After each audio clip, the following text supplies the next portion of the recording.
هنسأل مين؟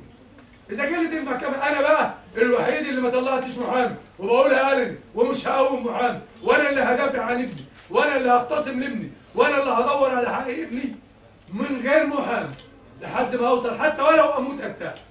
أنا لو مت بعد ابني ده أهو والله يا سنة بالله، لأن أنا بعد 70 سنة بعد ما كنت اتشال من عليا حمل، الكلب اللي قتل ابني حط عليا حمل، أصبحت قايدة ما بتتحركش، زوجة 28 سنة تحطم حياتها، بنتين هشيل دول كلهم على كتافي ازاي؟ والله ما أنا عارف.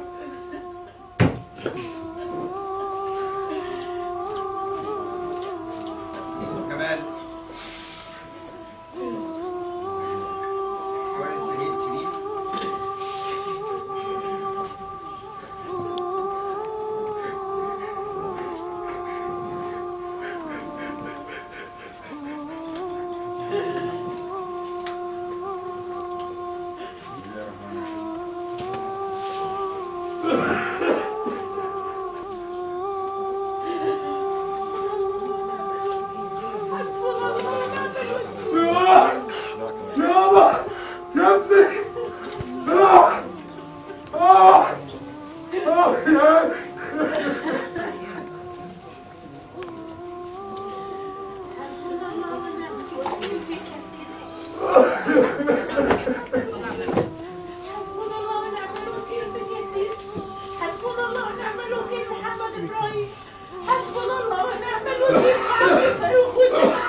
وأملي ورجائي وحبي وحياتي وأملي وكل حياتي راح. اتحطمنا، أسرة اتحطمت، شاب 29 سنة كله أمل، مهندس اتصالات، مهندس اتصالات، مدرب تنمية بشرية، ليس له أي انتماء لأي فصيل، ليس له أي انتماء لأي فصيل غير لله والحب البلد.